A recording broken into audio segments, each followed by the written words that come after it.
Higher position లో ఉన్న వాళ్ళు నోరు జారితే పరిస్థితి ఎలా తయారవుతుంది? ప్రస్తుతం ఎలాంటి చైర్మన్ సిచ్యుయేషన్ లా ఉంటుంది.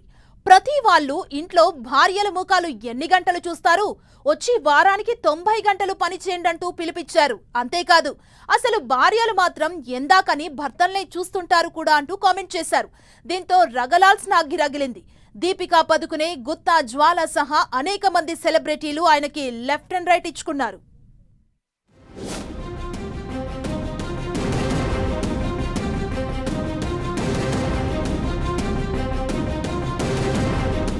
రోజుకు ఎంతసేపని మీ భార్యని చూస్తూ కూర్చుంటారు? వారానికి 90 గంటలు పనిచేయండి, ఆదివారం సెలవనే సంగతి మర్చిపోండి.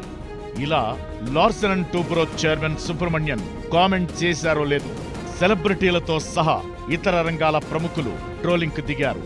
ఈ మధ్య కాలంలోనే ఇన్ఫోసిస్ ఫౌండర్ నారాయణమూర్తి కూడా ఇదే రీతిలో 70 గంటలు పనిచేసి దేశాన్ని ముందుకు తీసుకుపోవాలని పిలుపునిచ్చిన సంగతి గుర్తునే ఉంటుంది. ఆ వ్యవహారంపైనే చాలా విమర్శలొచ్చాయి. ఇప్పుడు సుబ్రహ్మణ్యన్ తీరు అతని కంటే గనుడు సామెతలాగా తయారైంది. ఏకంగా 90 గంటలు పనిచేయాలంటూ చెప్పడంపై ఇండస్ట్రియలిస్ట్ హర్ష్ గోయంకా ట్వీట్ చేశారు. ఇది సర్వనాశనం తప్ప మరోటి కాదని ఎక్స్ లో పోస్ట్ చేశారు.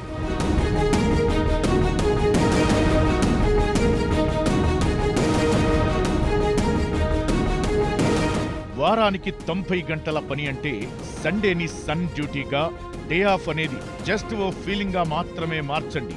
తెలివిగా పనిచేయవచ్చు, కష్టపడి పనిచేయొచ్చు. కానీ ఇలా జీవితాన్ని కంప్లీట్ గా ఆఫీస్కే అంకితం చేయడం అనేది సక్సెస్ తీసుకురాదు. ఆఫీస్ వర్క్, డైలీ లైఫ్ రెండూ బ్యాలెన్స్ చేయడం అనేది ఓ అవసరం, అంతేగాని ఎవరో ఇచ్చే ఆప్షన్ కాదు అని హర్ష్ గోయంకా చాలా ఘాటుగా స్పందించారు.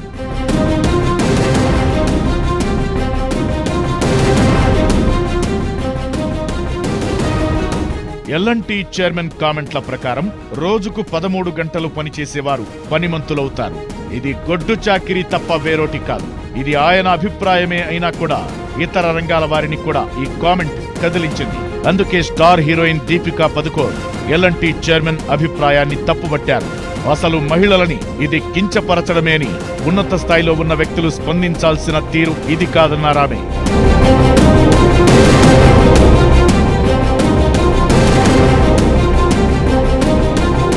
మాజీ badminton player Gutta Jwala L&T chairman కామెంట్లపై react అవుతూ, బాగా చదువుకున్నవారు, ఉన్నతోద్యోగాల్లో ఉన్నవారే ఇలా మహిళలపై విద్వేషపూరితంగా మాట్లాడటం సరికాదన్నారు.